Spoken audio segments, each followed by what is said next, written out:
Hello, this is Frederick Bush again for Susan McCullum, my mother. I'm at G3419 Mackin Road, Flint, Michigan. I'm doing a second part of the video series.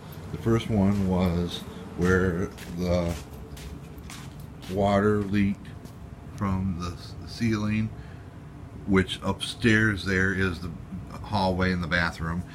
In the bathroom, the commode busted and the water went everywhere. And also in the sink, kitchen sink, which is just above here, the kitchen sink pipe busted, water eroded and flushed out everything, came out over the floor, eroded, and you can see right here where it's eroded there, and it's gone down on the side of the sink. And then of course I have a pile of clothes, and they're basically all ruined, and just need to go through them. Now what I'm going to do is I'm going to go upstairs here. Hi, Bennett. Hi, buddy.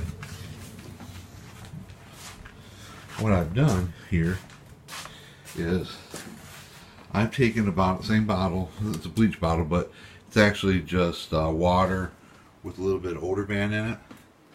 Here's the sink. So what I'm going to do is I'm going to dump the water out. Dump it out here in front of the, in front, you can see right there in front of the sink.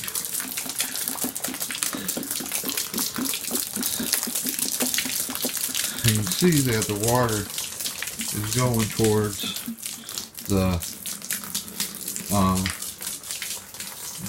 see how it's running down that way?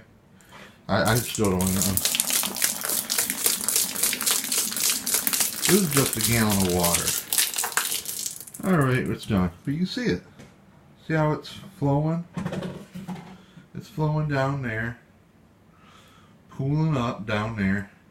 Which obviously it's getting underneath this cabinet, getting under the refrigerator, under the stove, in the cracks there. And you can still see it's pooling.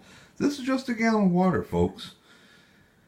When that thing busted, I'm sure there's hundreds of gallons, if not thousands of gallons. I think they go by metric cubic feet or something like that, but I'm sure it was much, much more. You can multiply that many times more than just this little gallon of water. You can still see it by the suds. You can still see it's moving. And how it just pools right there. Now, if you can imagine hundreds of gallons, or maybe 1,000 even. Imagine that little area right in there would probably come, that little area right there, by my thumb, would just grown outwards, and it would have gone down, and right there is like, that's a threshold between the linoleum and the hardwood floors. I'll walk over here and see. Now under this, the floor is kind of buckled. I can't illustrate that anyways. You kind of see on how, maybe not. You can see maybe a little bit of how the thing is lifted up there. There's a lip right there that catches.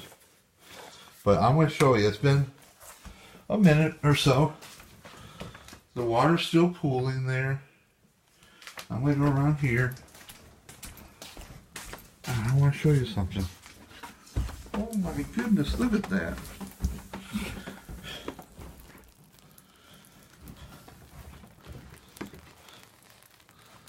Look at that.